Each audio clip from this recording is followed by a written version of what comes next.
12h50 sur France Culture, l'heure de la rencontre. La des midis de rencontre. culture avec vous, donc Géraldine Mosna-Savoie et Nicolas Herbeau.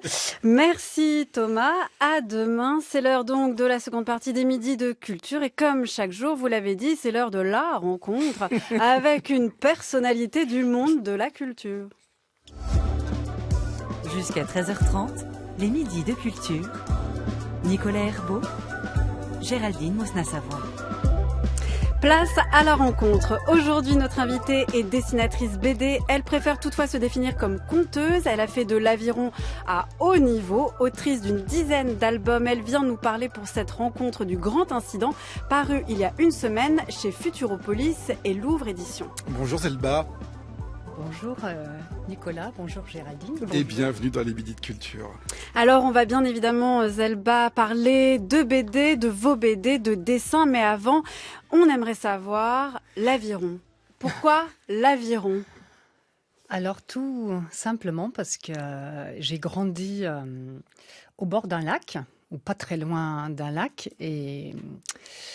et comme mes parents ont eu la superbe idée de mettre ma sœur et moi dans un collège-lycée réservé aux filles, l'aviron nous semblait la bonne idée pour rencontrer des garçons. Donc vous êtes dit l'aviron pour rencontrer des garçons, pas par passion par exemple. Non, oh là là, non, c'est beaucoup trop fatigant. Mais vous le racontez dans votre BD, dans le même bateau, effectivement, c'est des entraînements tous les jours. C'était horrible. Ah mais c'est vrai, mais comment vous avez réussi alors à être champion du monde junior en trouvant ça horrible ? Alors, oui, mais ça c'est quand on fait quelque chose. Beaucoup.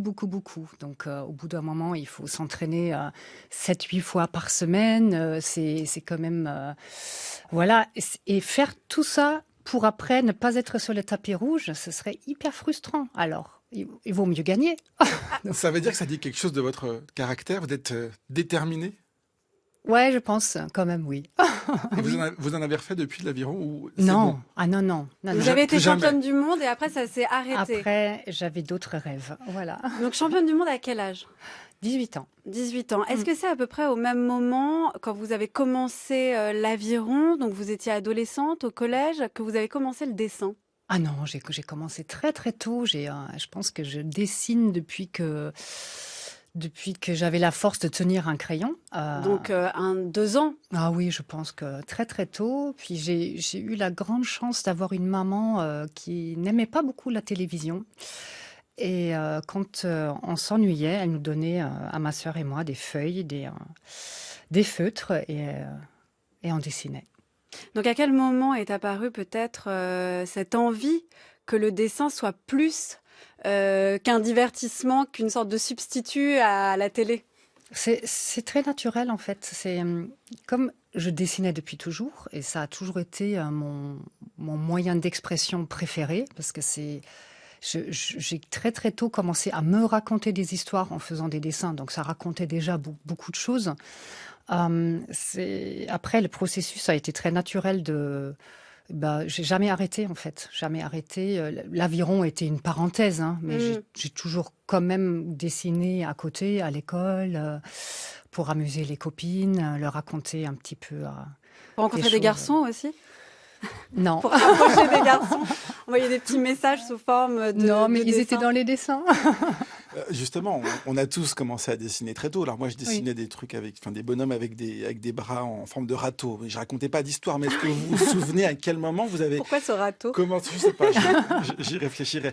Quand vous avez commencé à raconter des histoires, justement, est-ce que vous vous souvenez de quelle histoire c'était ? Qu'est-ce que ça racontait ? Je me souviens assez bien de ces grands dessins que je faisais sur des papiers d'ordinateur là qui sortaient des imprimantes à l'époque qui étaient reliés entre eux. Comme des rouleaux, oui. Voilà, j'avais des grandes feuilles qui ne s'arrêtaient plus et je dessinais beaucoup d'hôpitaux parce que comme ma maman était très malade des poumons et elle était très souvent à l'hôpital, c'était un endroit que je connaissais bien et il y avait beaucoup de chambres et j'imaginais ce qui se passait derrière toutes ces portes. Nous, on connaissait qu'une seule chambre, mais donc je dessinais des grands hôpitaux avec toutes les chambres et je dessinais dans chaque chambre. Je me racontais des histoires, ce qui s'est passé dans les chambres.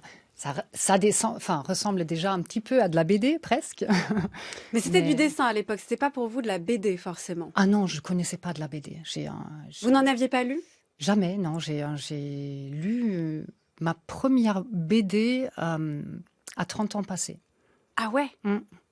Ah oui, en Allemagne, c'est pas du tout populaire comme dans le monde franco-belge ou aux États-Unis ou au Japon. Pas du tout. L'Allemagne a un petit retard.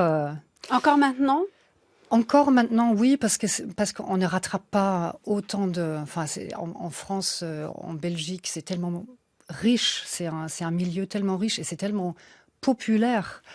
En Allemagne, il y a aujourd'hui quelques BD, quelques librairies BD spécialisées, mais très très peu. Il y a aussi quelques maisons d'édition de BD, mais c'est incomparable. Vous avez essayé de publier vos BD en Allemagne ou pas? Alors non, j'ai eu un livre donc dans le même bateau qui a été... Donc celui où vous racontez justement vos années d'aviron, notamment avec votre sœur aînée. Voilà, et donc ce livre-là, comme ça joue en Allemagne, ça joue à l'époque de la chute du mur et de la réunification, donc c'est un sujet très allemand aussi. Et là, c'est une maison d'édition allemande qui est venue acheter les droits à Futuropolis pour la sortir en Allemagne. Donc oui, je pense qu'il faut quand même le préciser, parce qu'en fait, on l'a pas dit, vous êtes né en Allemagne, mais vous vivez aujourd'hui... Ça s'entend quand même. Oui, ça s'entend, mais bon, il vaut mieux le dire. Vous êtes né en 1973, donc vous racontez la chute du mur de Berlin à la fin des années 80, enfin en 89, dans le même bateau. À quel moment vous êtes venu en France? Est-ce que vous êtes venu en France justement parce qu'il y avait une sorte de vide artistique autour des possibilités qu'offrait le dessin? Alors non, je suis venue au début par curiosité, parce que je connaissais la France juste par les vacances d'été. On a passé toutes nos vacances d'été Vous alliez où? Au bord de la Méditerranée, vers Gruissant. Et pour moi, la France, tout était beau, c'était toujours joyeux, c'était les vacances. Donc j'avais une image très idéalisée de la France. Et quand, tout au début de mes études, j'ai vu à Aachen, en Allemagne, j'ai commencé à faire mes études de graphisme et d'illustration. Et on avait une petite cafétéria où je faisais du service aussi pour gagner un peu des sous. Et sur la porte était affichée une affiche qui prônait les échanges Erasmus. Et donc j'ai dit, la France, on peut partir en France. Saint-Étienne, je ne savais pas où c'était. Je me suis inscrite sans savoir où j'allais. Et alors, quelle a été la surprise? Enfin, comment vous avez été... Mais c'était génial. Je suis d'abord partie pour 3-4 mois. Et ça m'a tellement plu que... Vous n'êtes jamais partie? Si, je suis partie. Je suis repartie en Allemagne. Je me suis réinscrite pour un Erasmus d'1 an. Je suis retournée à l'école des Beaux-Arts de Saint-Étienne. Et là, j'ai rencontré mon mâle idéal, avec lequel je vis toujours. Pourquoi mâle idéal? Pourquoi pas mari, homme idéal? Mâle, le mâle idéal. C'est mon mâle. Oui, mon amoureux. Et, on a fait 2 enfants Erasmus et hop, je suis restée. Et hop, Saint-Étienne. On va tout de suite parler de la BD qui sort et qui s'appelle Le Grand Incident. Et pour vous inviter à nous parler du sujet, à nous dire de quoi parle cette BD, parce qu'elle est beaucoup moins personnelle, autobiographique que vos autres albums, je vous propose d'écouter cette archive de 1957. Allô, allô, Max Petit, m'entendez-vous? Je vous entends, Samy Simon, je vous entends. Alors, je pense que peut-être pendant que je parlais, pour le moment, nous attendons aussi l'arrivée de Sa Majesté et de Son Altesse Royale le Prince Philippe. Il s'arrêtera un instant, je le redis, pour regarder cette extraordinaire statue de la victoire de Samothrace. Pour barrer... Oui. Vous m'entendez, je pense? Oui. Et puisque nous en étions au chapitre de la statuaire, peut-être pourrais-je dire un mot d'une regrettable omission que j'ai faite, à propos de quelques-unes des pièces rares qui se trouvent dans la salle des Cariatides. Et en particulier, je voudrais dire qu'au centre de cette salle se trouve la fameuse Diane chasseresse, qui est une copie antique du bronze du IVe siècle avant Jésus-Christ et qui fut acquise par François Ier. Il y a là quelques fort belles statues comme cet adorable enfant à l'oie ou les Trois Grâces, si fameuses. Et encore, j'ai là sous les yeux une Aphrodite accroupie, la Vénus de Vienne, une Ariane endormie, et qui sont tous des chefs-d'œuvre grecs de la période hellénistique qui va du 3e au 1er siècle avant Jésus-Christ. 10 avril 1957, la reine d'Angleterre est en voyage en France et elle visite le Louvre. Vous aussi, Zelba, vous nous faites visiter le Louvre dans votre dernier album, Le Grand Incident, qui est paru aux éditions Futuropolis et aussi chez Louvre Éditions. Est-ce que vous vouliez aussi nous montrer les plus belles statues, comme on l'a entendu dans cette archive du Louvre, et notamment les statues de femmes? Oui. Alors oui, bien sûr, c'est formidable de se balader dans le Louvre. C'est un lieu très impressionnant, rempli de chefs-d'œuvre, mais c'est d'ailleurs une invitation. Hein, c'est une invitation pour une carte blanche. Donc chaque auteur, Louvre, chaque autrice qui vient, c'est une coédition donc entre le Louvre et les éditions Futuropolis. Et moi, j'avais envie de rencontrer le Louvre aussi avec toutes les idées que j'avais en tête. Donc, vous avez dit tout à l'heure que c'est peut-être un livre moins personnel, moins autobiographique. Voilà, qu'avant. Mais même quand j'écris une fiction, il y a quand même beaucoup de moi dedans. Et forcément, je viens avec les choses qui me tracassent, avec les choses qui m'amusent, me travaillent en tout cas. Et donc oui, bien sûr, je montre dans Le Grand Incident des belles statues et des belles toiles qu'on trouve au Louvre, mais j'avais envie de surtout les cacher un petit peu. De les invisibiliser, voilà, finalement. Parce que dans le monde culturel, les femmes ont pendant longtemps été invisibilisées aussi.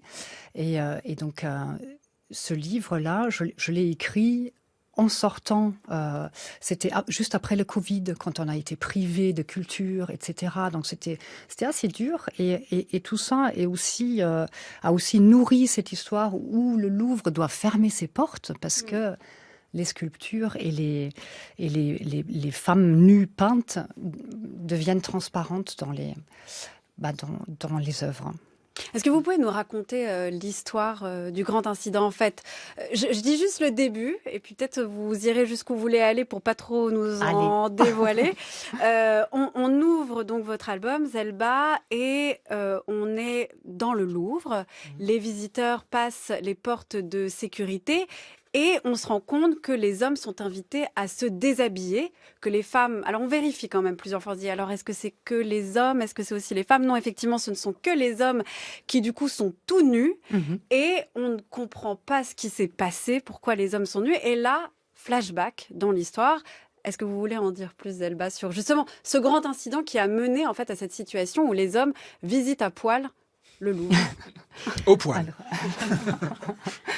Alors oui, donc la première scène du flashback, c'est une visite du Louvre d'une classe. Pour moi, ce sont des jeunes lycéens, des très jeunes hommes qui sont attroupés autour de la belle Atalante qui se noue ses sandales. Elle est toute nue, elle est sur un petit socle, donc bien accessible aux visiteurs. Et il lui manque quelque peu de respect parce qu'ils vont la toucher, ils se prennent en photo en lui touchant les seins, ils la prennent en photo, ils font des gros plans sur ses fesses. Et ils miment l'acte sexuel avec voilà, elle. donc c'est quelque chose qui n'est pas hyper grave en soi. On peut dire, ce sont des bêtises de jeunes ados. Hommes, voilà. Mais quelque part, ça montre déjà l'image de la femme, quelque part, qui est encore bien ancrée, la femme offerte, la femme objet, cette femme un peu soumise aussi dans sa nudité. Et donc, on apprend ensuite que les sculptures, en fait, prennent très mal ces réflexions-là, parce qu'elles vivent. Tout le monde ne peut pas les entendre, mais il y a Teresa, ma petite femme de ménage portugaise qui travaille au Louvre depuis 30 ans et qui est mon chouchou, ma petite chouchou du livre. Qu'on n'écoute pas au début. Voilà, mais qui est la seule à écouter ces femmes dans le musée. Voilà, elle les écoute, elle échange avec elles, elle les entend et elle prend soin d'elles. Et quand elle apprend que maintenant ça suffit, les femmes dans les œuvres veulent se révolter, elle va parler au président directeur, fictif bien sûr, dans le livre. Et bien sûr, il la prend pour une folle, il la vire. Et voilà, le grand incident a lieu. Les femmes disparaissent dans les œuvres et personne ne comprend ce qui se passe et pourquoi. Alors c'est étonnant, j'imagine que vous parliez tout à l'heure que c'était une coédition avec le Louvre, donc vous aviez carte blanche.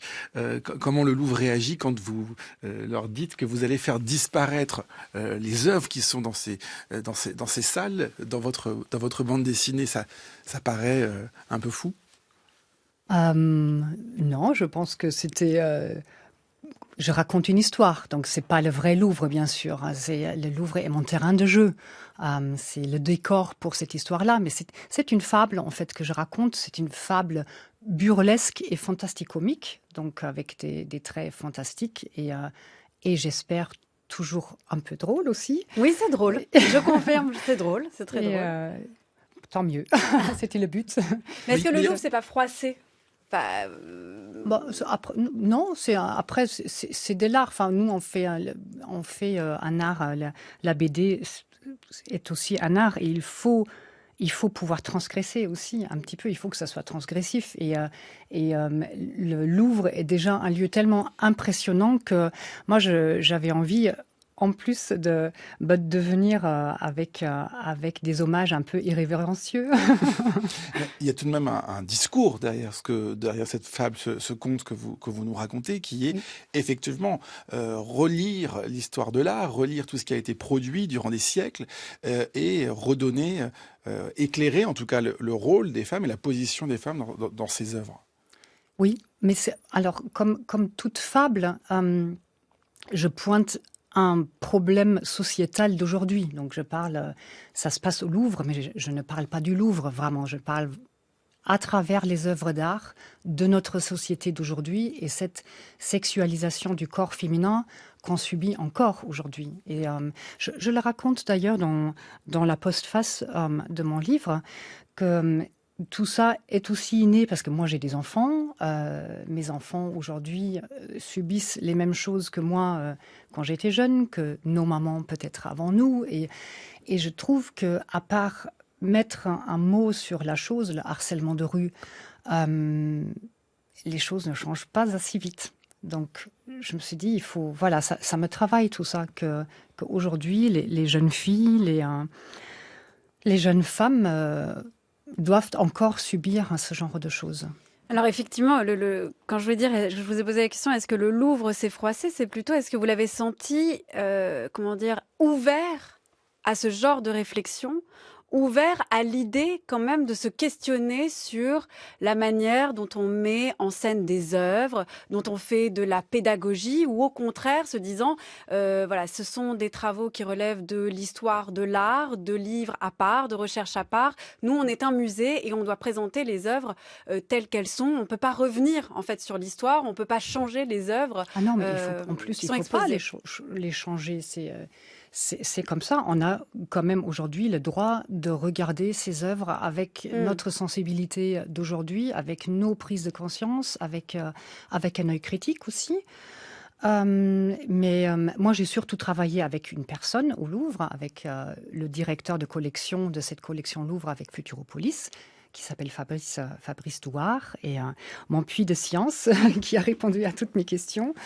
Et qui m'a fait rencontrer des personnes aussi. Et j'ai rencontré une jeune conservatrice du département des peintures qui a vraiment salué mon idée de parler de tout ça, parce qu'elle a dit, c'est vrai qu'on a, même nous dans notre métier de conservatrice, par moment, on est des femmes aussi. Donc bien sûr, quand on a une lecture de ces œuvres qui est parfois un peu difficile, parce que la nudité féminine telle qu'elle est montrée dans beaucoup d'œuvres d'art, pas dans tous. Hein.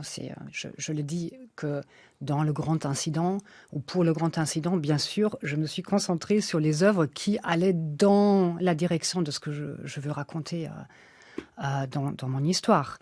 Mais elle m'a dit que il y a des salles, par exemple, qu'elle vit mal, parce qu'il y a beaucoup de femmes humiliées dans la nudité, soumises, que des scènes d'enlèvement, voire de viol, des attouchements non consentis, toujours ces femmes reluquées alors qu'elles sont endormies.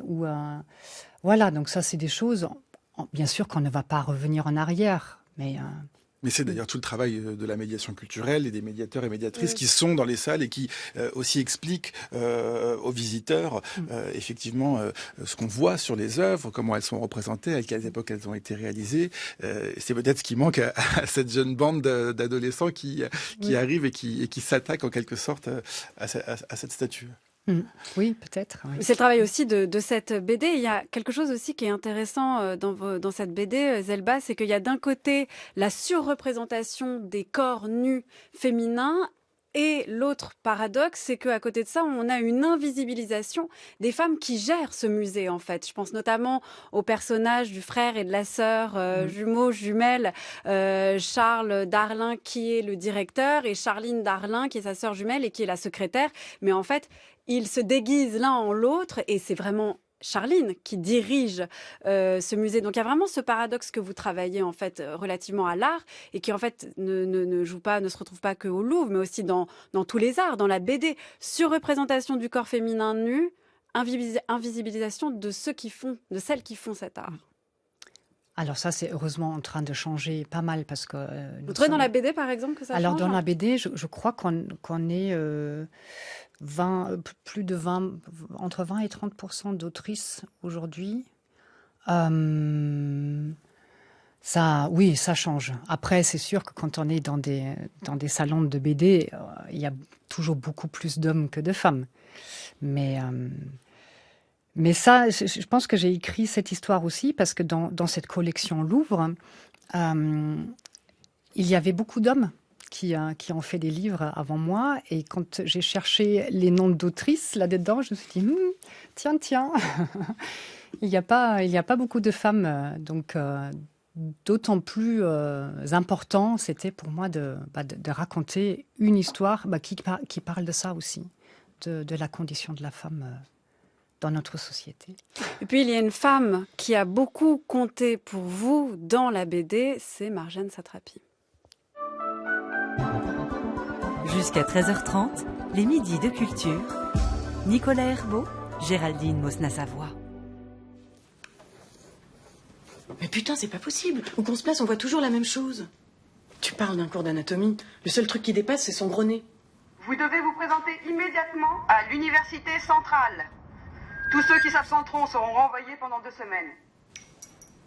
Nous ne pouvons pas nous permettre de nous comporter n'importe comment. C'est du sang de nos martyrs qu'ont poussé les fleurs de notre révolution. Avoir une conduite indécente, c'est piétiner le sang de ceux qui ont donné leur vie pour notre liberté. Aussi, je demande aux demoiselles ici présentes de porter des pantalons moins larges et des cagoules plus longues, qu'elles couvrent bien leurs cheveux et qu'elles ne se maquillent pas. Quelqu'un a-t-il une question ? Oui ? Vous dites que nos cagoules sont courtes, que nos pantalons sont indécents, que nous nous maquillons, etc., etc. En tant qu'étudiante en art, une bonne partie de mon temps se passe à l'atelier. J'ai besoin de liberté de geste afin de pouvoir dessiner. Une cagoule plus longue rend la tâche encore plus difficile. Vous n'hésitez pas à nous faire des remarques. Or, les frères ici présents ont toute forme de coiffure et d'habillement. Parfois, ils mettent des vêtements tellement serrés qu'on arrive même à voir leurs dessous. Comment se fait-il que moi, en tant que femme, je ne puisse rien éprouver en regardant ces messieurs moulés de partout, mais que, en tant qu'homme, puisse s'exciter sur nos quelques centimètres de cagoule en moins ?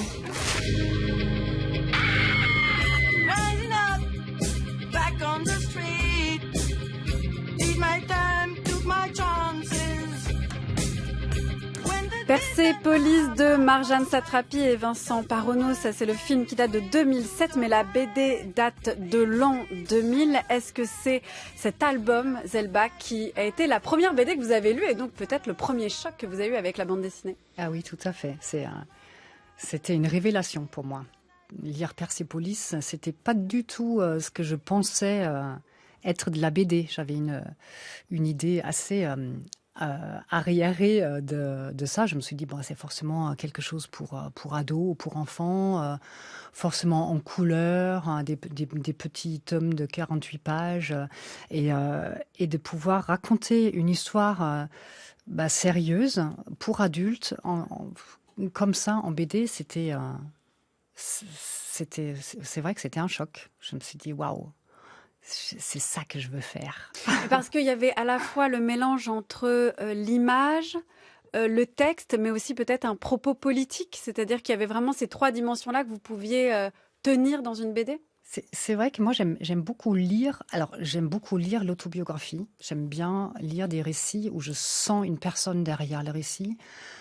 Où j'apprends quelque chose en plus. Donc là, oui, bien sûr, hein, sur la vie de Marjane Satrapi, c'était hyper intéressant en plus. Donc pour moi, un bon livre m'apprend toujours quelque chose aussi. Et j'essaye aussi dans les livres que j'écris de toujours faire passer des petits messages.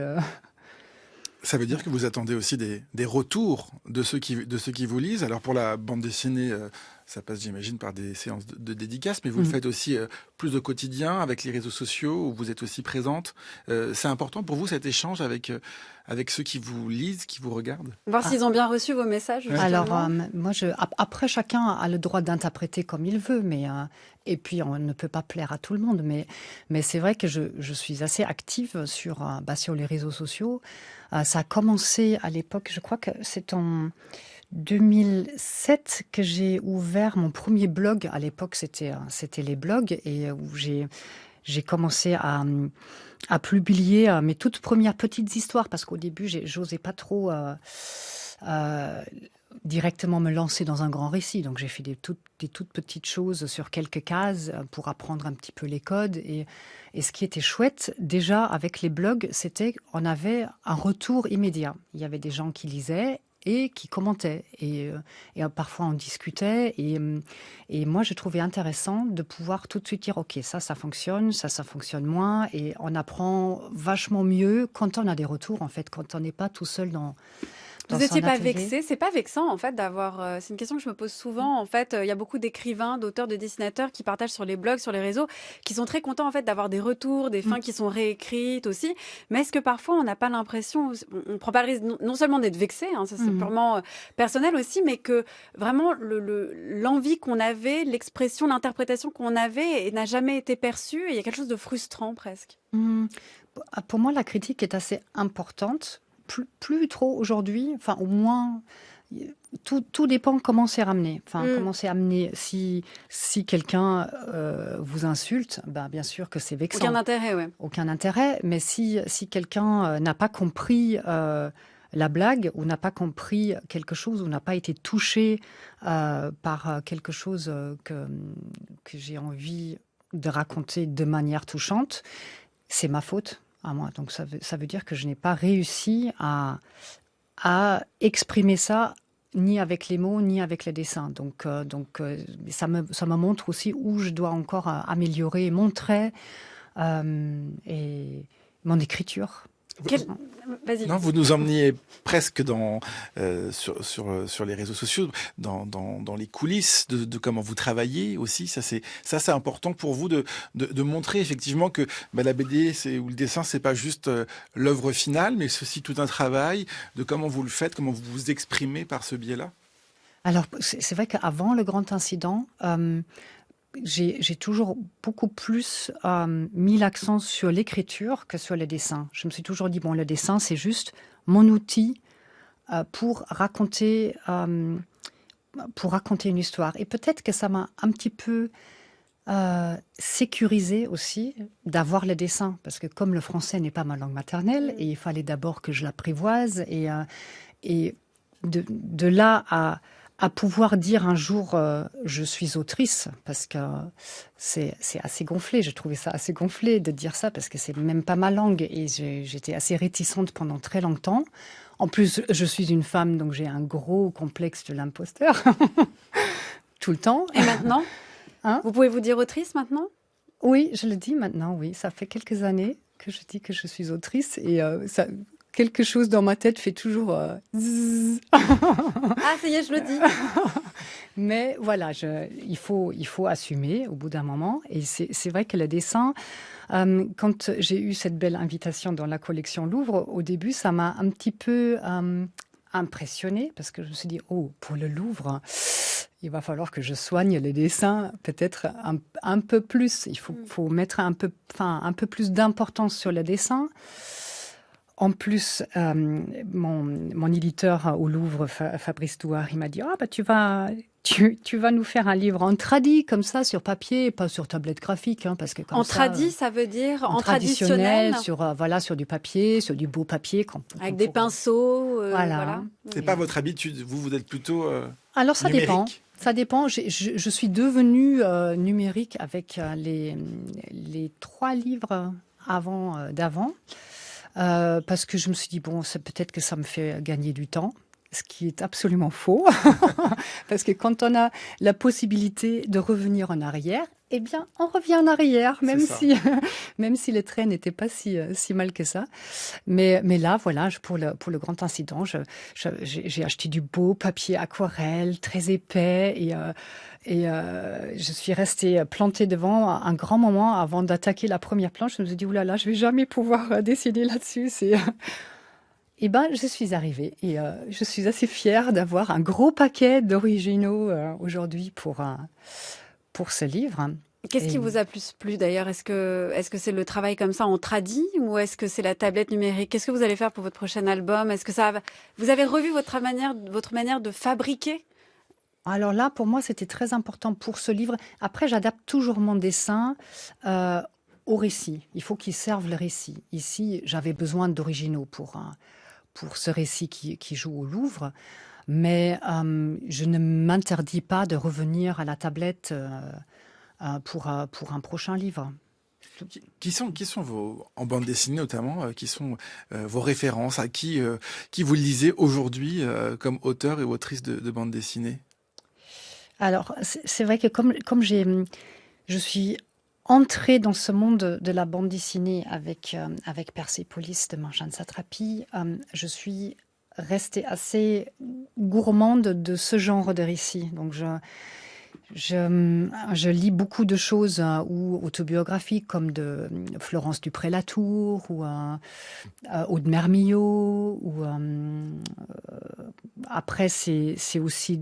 J'ai beaucoup d'amis aujourd'hui dans la bande dessinée, comme mon ami Deloupi qui m'a d'ailleurs posé ce livre de Persépolis entre les mains. Donc c'est un petit peu grâce à lui que j'ai découvert la bande dessinée. Donc, bien sûr, je lis tous les livres. J'ai beaucoup aimé aussi le hashtag J'accuse de Jean Dittard, des choses où on apprend vraiment beaucoup de choses. Mais qui sont peut-être des récits assez intimistes aussi. Enfin, assez... peut-être pas du grand public. J'ai pensé qu'à ma manière... J'étais profondément féministe, que je le serai toujours, que ça a été un grand moteur dans ma vie. Et si on regarde de ma génération, j'ai peut-être réalisé les plus grandes, les réalisations les plus monumentales. Toutes mes choses monumentales, dans un certain sens, sont aussi pour prouver qu'une femme peut travailler à cette dimension. Et aussi, il faut voir que l'époque a permis à une femme, pour la première fois... Rappelez-vous qu'au XVIIIe siècle, les femmes avaient la défense de sculpter, parce que ça leur donnerait des mauvaises idées. Rappelez-vous que Camille Claudel a passé 30 ans enfermée parce qu'elle avait plus de talent que Rodin, et c'était insupportable. Il y a eu beaucoup de choses. Rappelez-vous qu'avant, moi, j'aurais été brûlée comme une sorcière. J'ai toujours été très conscient de ça, très conscient de ce vouloir m'exprimer d'une manière monumentale. L'artiste Niki de Saint-Phal en 1991, qui évoque ici son féminisme comme moteur dans sa vie, aussi dans sa création. Très intéressant cette idée de vouloir faire des œuvres monumentales pour montrer aussi qu'une femme peut le faire. Est-ce que vous avez toujours ça en tête, Zelba, quand vous faites une BD, que ce soit en tradi, sur tablette numérique, en abordant la question de la mort assistée de votre mère, ou l'Aviron, la chute du mur avec votre sœur, ou là le grand incident au Louvre, voilà, de vouloir faire quelque chose de monumental aussi, de dire, de l'aborder comme comment je le fais en tant que femme pour marquer quelque chose. Alors, peut-être pas. Moi, j'ai envie de raconter des histoires, mais moi, j'achèterais pas un livre selon le sexe de l'auteur ou de l'autrice. Je m'intéresse autant aux livres écrits par des hommes que des livres écrits par des femmes. Et moi, je raconte des histoires et je pense que je les raconte avec ma tête et mes mains et non avec mon sexe. Donc, après, bien sûr, je suis une femme et je suis féministe avec une prise de conscience assez récente, qui date de MeToo, je dirais, parce que j'ai 50 ans, donc j'ai forcément été aussi élevée dans une famille plutôt patriarcale. Donc il y avait beaucoup de choses où le féminisme était peut-être vu comme quelque chose de négatif. C'était des hystériques auxquels on n'avait pas très envie de s'identifier. Et j'ai pris conscience de beaucoup de choses. À l'époque de MeToo, quand j'ai commencé à m'échanger avec des amis aussi, et où je me suis rendu compte qu'en fait, nous étions très très nombreuses qu'on avait toutes vécu des choses et accepté des choses inacceptables. Voilà. Merci beaucoup Zelba d'être venue nous parler de votre BD Le Grand Incident, paru chez Futuropolis et Louvre Éditions. J'en profite aussi pour citer Mes mauvaises fiches chez Futuropolis et Dans le même bateau chez Futuropolis aussi. J'ai lu les 3 BD, elles sont super, donc allez-y. Et pour finir, merci beaucoup. Mais merci à vous. Et pour finir, Zelba, je vous propose le choix entre 2 chansons. Alors, Element of Crime, je crois que vous connaissez bien. Je vais le dire en allemand, vous allez me dire si je le prononce mal. Immer Unterstrom. Okay. Ou alors, on vous propose... C'était bien. Ouais, c'était super. L'accent tonique, je sais pas. Ou alors une chanson surprise sur la nudité. Ah, je prends la surprise. Allez, c'est parti alors. Un soir, je faisais une pleine eau pour tout maillot. J'avais la peau, nul ne pouvait me voir que le ciel noir. La lune soudain vint s'exhiber, j'allais lui dire ta bouche bébé, quand j'entendis près de moi un cri d'émoi. Il y avait un homme sur un rocher pas assez haut. L'homme a fait oh, et moi dans l'eau, moi j'ai fait oh.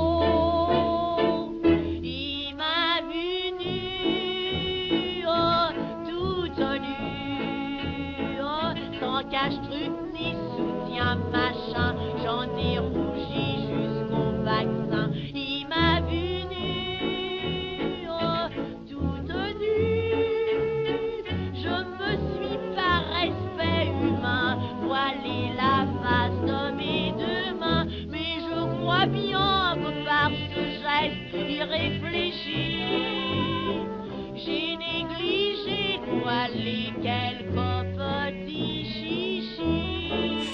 Et la chanson surprise, c'était Mistinguett. Il m'a vu nu, vous l'aurez toute l'après-midi dans la tête. Moi, c'est déjà le cas depuis ce matin. C'est vrai que vous la chantonnez bien. Oui, je la chantonne bien. Moins bien que Mistinguett quand même. Les midis de culture sont préparés par Aïssatou Ndeuil, Anaïs Isbert, Cyril Marchand, Zora Vignet, Laura Dutèche-Pérez et Manon Delacelle. Merci beaucoup à eux. Merci aussi à Nicolas Berger à la réalisation, à Nicolas Bonnet à la prise de son ce midi. Et merci à vous, Nicolas Herbeau. On se retrouve demain. À demain.